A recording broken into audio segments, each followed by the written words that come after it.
And Yep. then Says you're, Michael is recording. you're faded out, came back in. Can you hear me? Your voice is gone. Can you hear me now? No audio. Can This you is hear? typical Skype bullshit, by the way. It's not a surprise. Can you hear me now? I have no audio. Can you hear me now? Can you hear me now? I have a thought in try to use my Zoom. Sure. Sounds good. So nod your head up and down or left. Yep. Okay.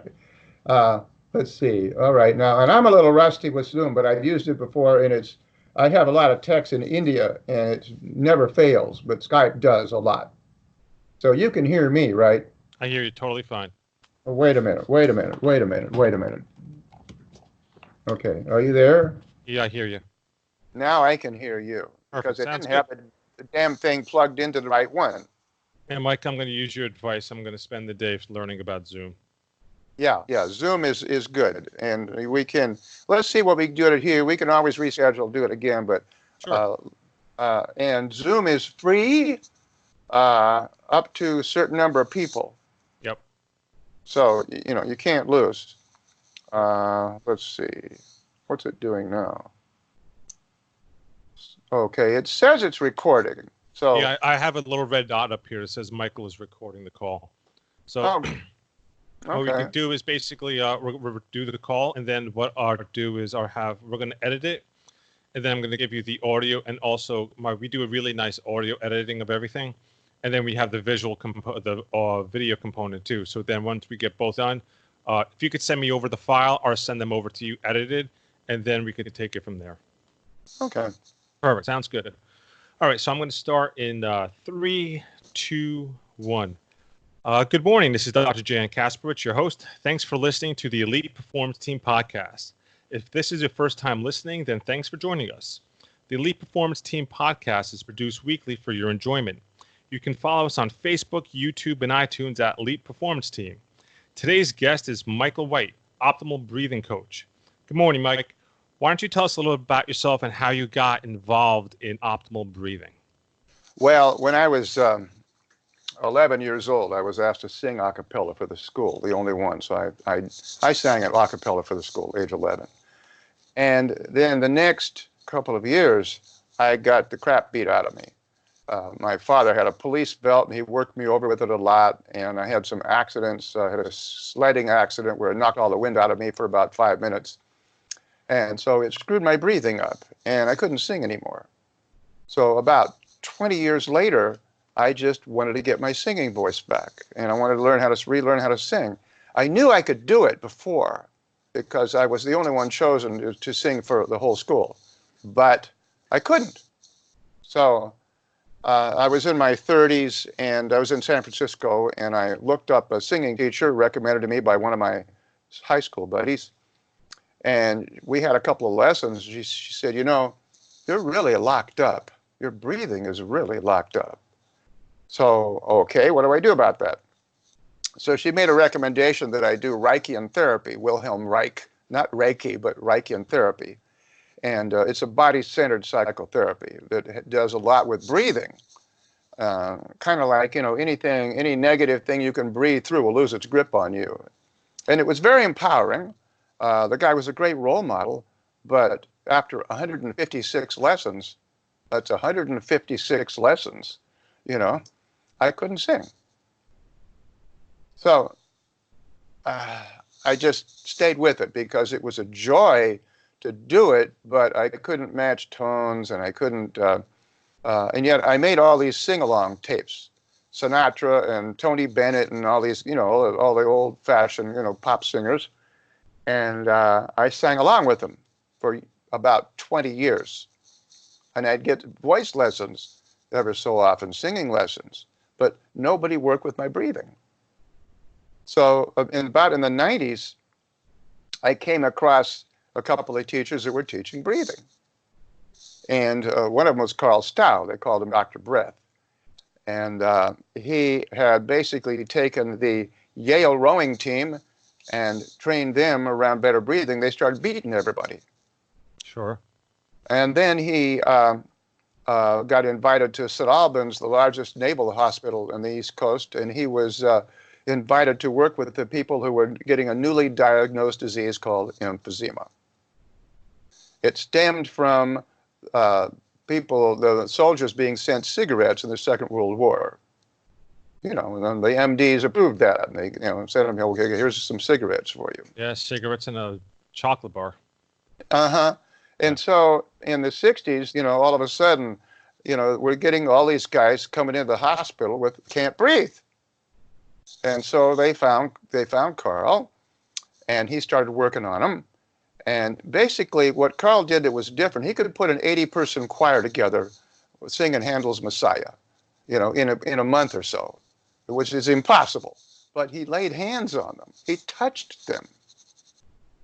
And so he gave them a sense of, what to do, where to go, where to do it. So anyway, the people that he worked on in the hospital eventually walked out. The ones he didn't died. And so they created a clinical study around that. And then the commander changed, and the new commander said, what is this garbage? And canceled the program. So then he got invited to the Olympic team, and he worked on he worked on the '68 Olympic team, and those guys were Marty LaQuarrie and what's his name? I forget his name, but anyway, those guys were people I looked up to, and Peyton Jordan was the head coach, and so our team in Mexico was the only one that didn't use oxygen.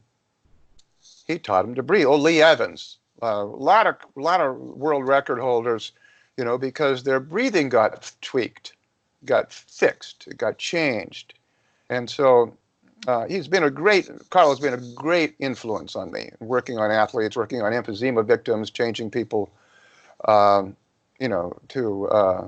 improve them. In fact, one of my students was an 85-year-old race walker, and he calls me up one day and he says, they say I have emphysema. And so I said, well, come on down. We'll see about that. And he came down. In 3 days, I worked on him, physically exercise, used the turbo oxygen. And 3 days later, he leaves and he says, he says, when I came here, my lungs would give out before my legs. And now my legs give out before my lungs. Wow, yeah. Yeah. I hear that frequently with us here in the office too.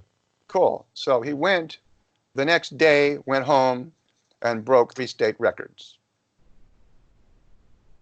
That's fantastic. Yeah. Now they're not sure if he has emphysema or not. What type of clients do you usually see when you're correcting their breathing, making it more efficient? I see mostly people that have breathing issues, and that can be either athletes or people that have diagnosed breathing issues. So a lot of the people they wait until they can't breathe anymore. So what I do is we back them off and then give them preventive techniques around that. So we've got about 40. We've got a breathing kit. We've got about 40 exercises in it. So. Now, do you focus also on like creating chest expansion too, like opening up the thoracic cage as well? Because that's what we focus a lot in our work too. Because a lot of people exactly that's what my breathing kit does. Enormous amount of population now, they're stuck in front of these computers. They get these rounded shoulders, and then basically they can't open and expand their rib cage. They can't take in these deep breaths, and they lose vitality. So it's not even just athletes; it's people. They're constantly fatigued all day. And they think that there's some other underlying issue. They're just basically not getting enough oxygen. Exactly. And it's kind of like having a python wrapped around your chest. Exactly. Yep. And he's hungry. So I have techniques in my breathing kit that are self-help. I had to create the breathing kit as if I did not exist. Sure. So I've got 40 different techniques and exercises, and one of them is a strapping technique that uses a 12-foot-long strap made out of seatbelt material.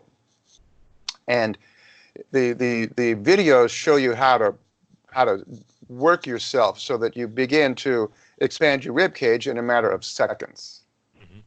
That's all it takes, because we're working with all around the rib cage, and we're working with, 30, 40, 50, 60 muscles at the same time, both the flexors and extensors in the rib cage, as well as the traps, and all the muscles in the upper chest, middle chest, lower chest is what the technique addresses.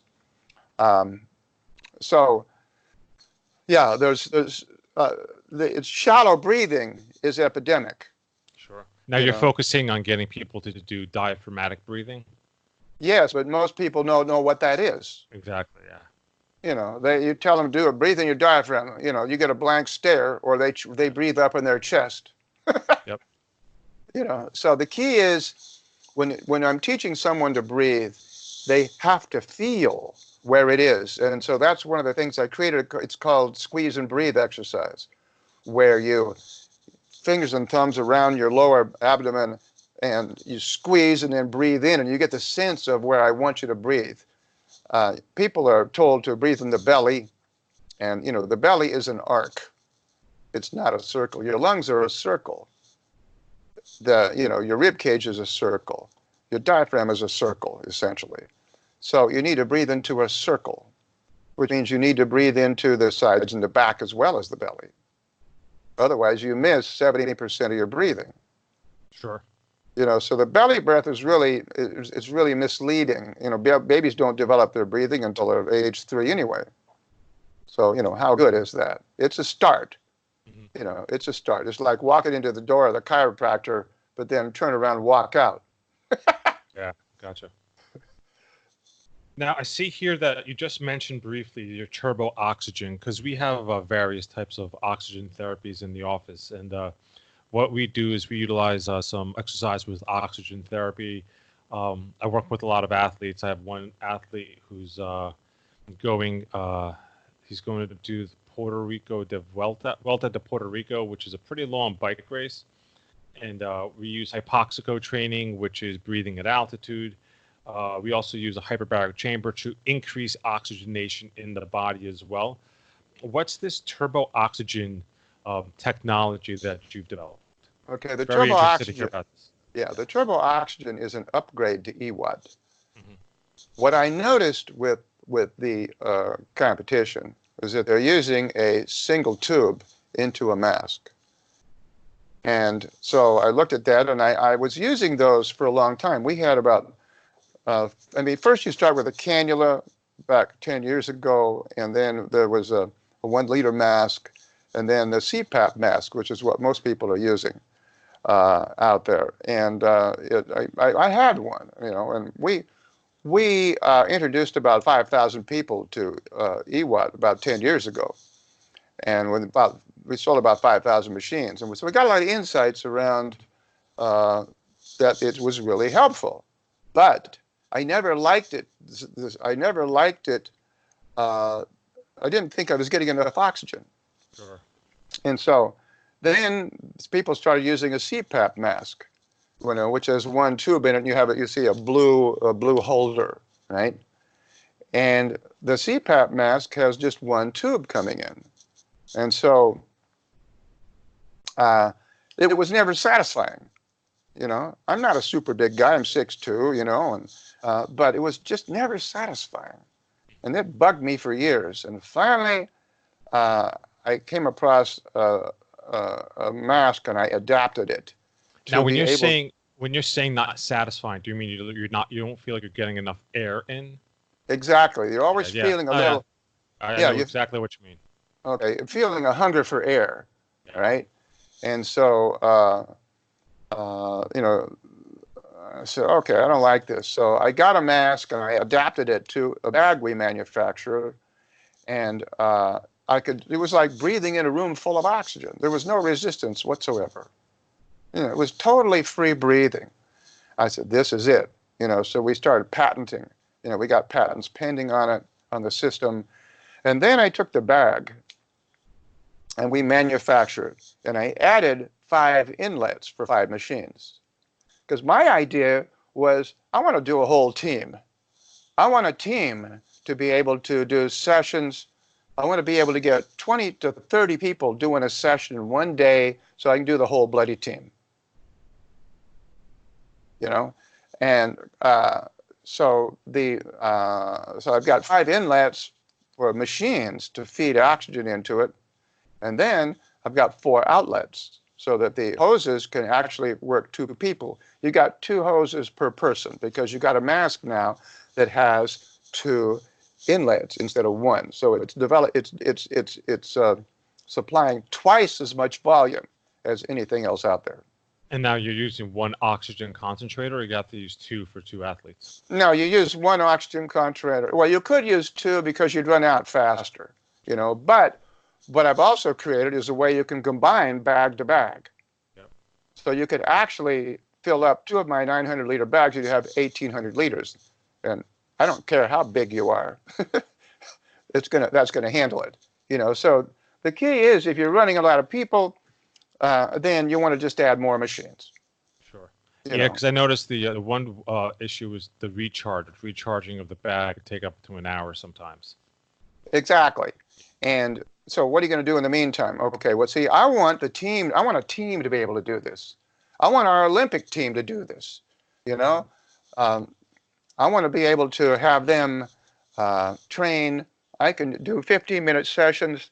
The bag stays full, and I've got another 20, 30 people to do that day in an 8-hour period, and I can do that. Yep. Now the thing is, you're talking about these athletes. In regards to athletes, how frequently is it? Like a once a week? What's the protocol that you would use for the athletes to come in to use your turbo oxygen? It depends. Yeah, it depends on the athlete. Basically, I think they could do it every day. I mean, I've had guys do it twice a day. Sure. It's like basically one of my protocols is exercise, rest, exercise, rest, exercise, rest. What do you do if you're a backpacker? You're carrying 60 pounds. You're going up a 15-degree incline. You're going to run up there? No. What you're going to ever so often, you're going to stop and rest. You're going to let the aerobic fitness come in, the aerobic reserve go in deeper, deeper, deeper, deeper. Right? So then now you've got, the capabilities of recovering. A lot of people say, well, you can do it and now you're ready to go again. Well, you may not be, but if you rested with your legs up in my PRP position, all right, then you can go into a deeper state of rest faster. You can be wearing the oxygen at the same time, and the system is set up for that so that you can actually do another person who's resting while you're exercising one person, Now, do you have them on a treadmill? Do you have them on a bicycle? Does it matter? It doesn't. Well, I like a treadmill better. Bicycle, I've got a recumbent elliptical cross trainer. I see you guys have a vibration platform also. Yeah. This is good stuff. Yeah. So the key is with the treadmill, I like it because I've created a protocol around a mountain climber, or trekker going up a grade. One of my the race walker gave me an insight about going into a parking garage and walking up the ramp, and then going back down the elevator and repeating walking up the ramp. Now this guy was breaking records in his 90s. So I dummied that up. I created that with a treadmill. I do a longer sessions, and we use the incline, and we slow the speed down. So we get away from the interval stuff. Interval's great, but I wanted an alternative. Yeah, and not everybody can do intervals. Exactly.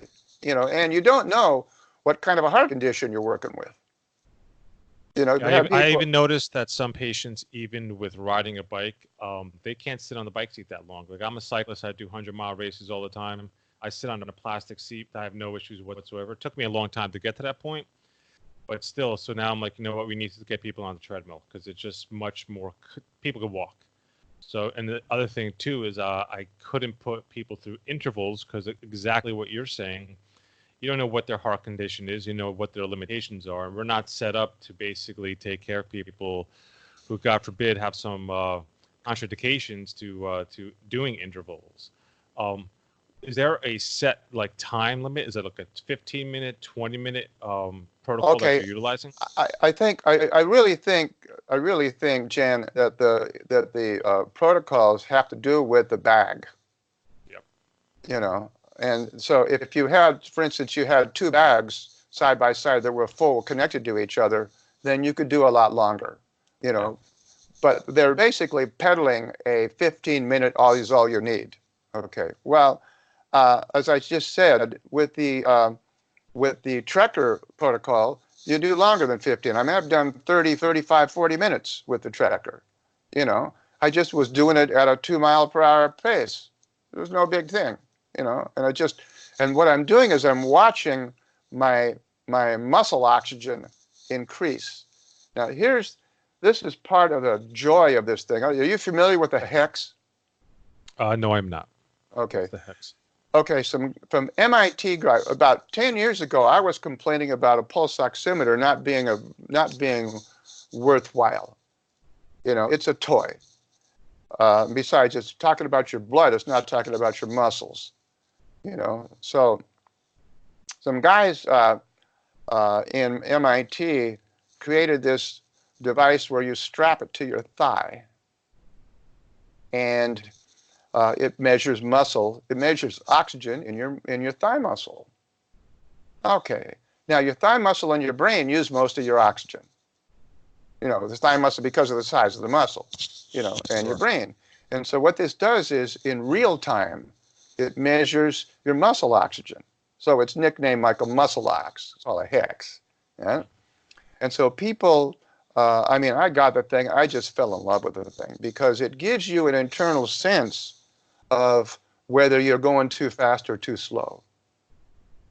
It measures your muscle oxygen in real time. And it's piped into an app, cell phone, as well as Garmin watches and stuff. And you can get a sense. It's like, you know, what's his name? Dave Scott didn't use a watch. The six-time Ironman triathlon, right? Didn't use a watch because he had an internal sense. Sure. You watch these. Well, I watched some guys doing race walk in the Olympics, and the guys that kept looking at their watch lost. Yeah.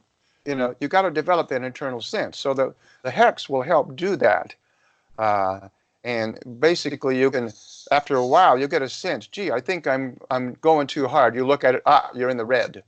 You know. So yeah, it's matching your reality. You learn that internal sense by this biofeedback method of, you know, measuring your blood oxygen and looking at the readout on the app.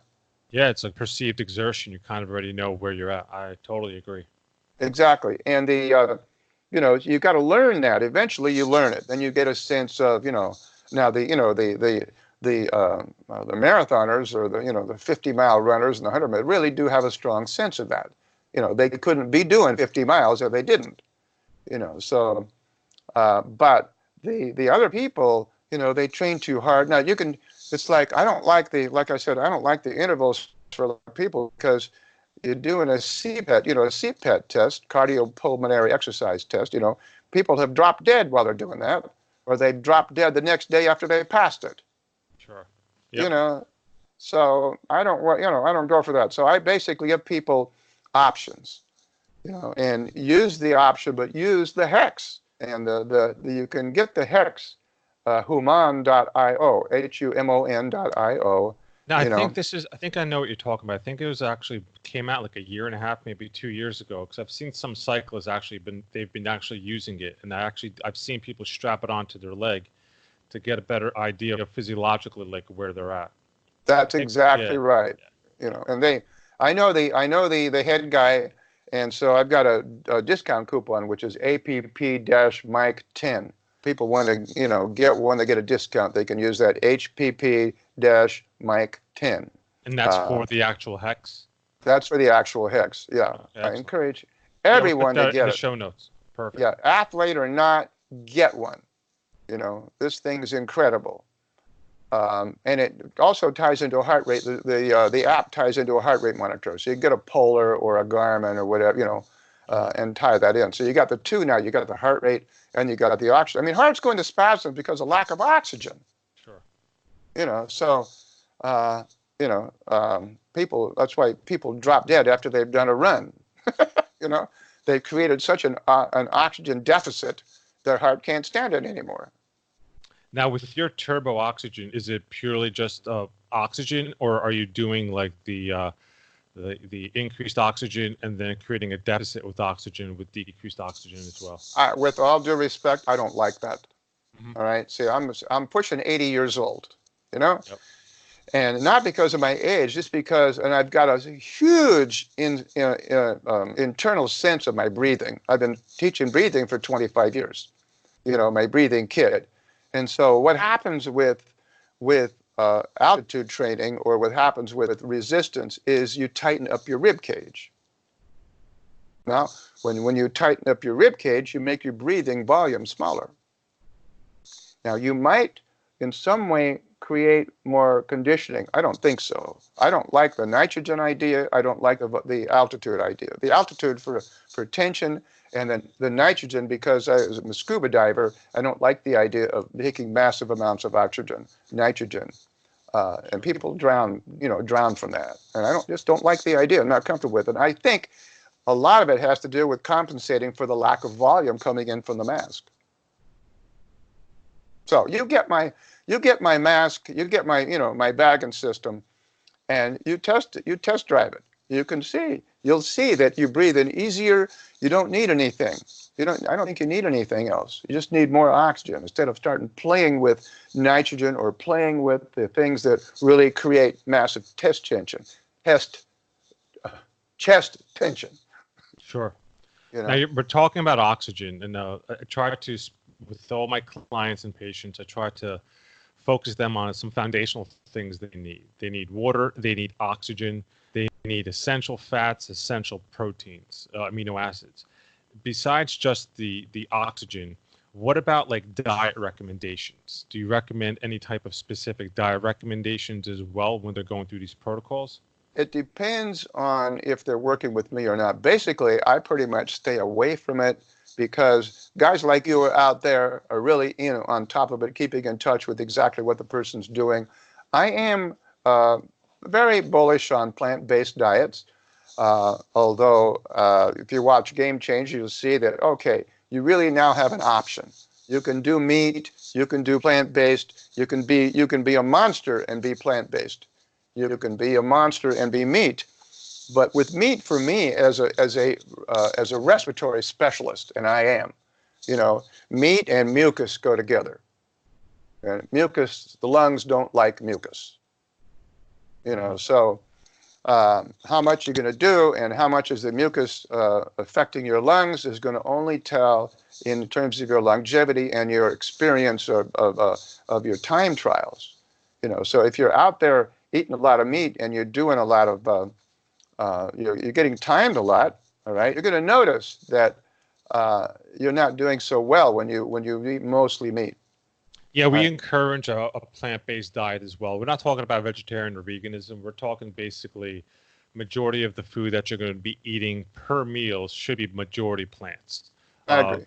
And also, I encourage our clients and patients that the animal products you're going to be eating, make sure they're sourced well as well. So we're not talking about some kind of feed cattle where basically they're fed grain. We want grass-fed, grass-finished animal products as well. I come from a long line of Polish farmers. So basically we eat from snout to tail. Everything comes from the farm, no grains, no antibiotics, no anything like that. But a majority of the food on my plate is all veggies. And then just a little bit of animal proteins as well. Yeah, well, we try to steer them away from dairy as well because we've definitely linked the dairy with a lot of mucus. The lungs don't like dairy. Yeah. You get the pictures of these people with this mustache of milk. I want to strangle the guy. Yeah, it's absurd, especially see all these high-end athletes, and they teach their own. I kind of feel like it's kind of a sellout thing because they're promoting chocolate milk as the best recovery drink, and all the science can be skewed in either direction. But if you know something about mucus and milk and how these cows are actually treated and where it's coming from. It's totally nonsensical. That makes no sense to me. Inflammation's become the big buzzword, but a guy named Arnold Ehret wrote a book called The Mucusless Diet Healing System 100 years ago. Now everybody's discovering it. Oh, inflammation. Yeah, sure. In Uh, regards to mindset and daily rituals, because you seem very on point with what you're doing, passionate, which is fantastic. Do you have a certain mindset or daily rituals that you follow to basically keep you focused on what you're doing? that depends on how much aggravation I'm getting from the internet. Sure.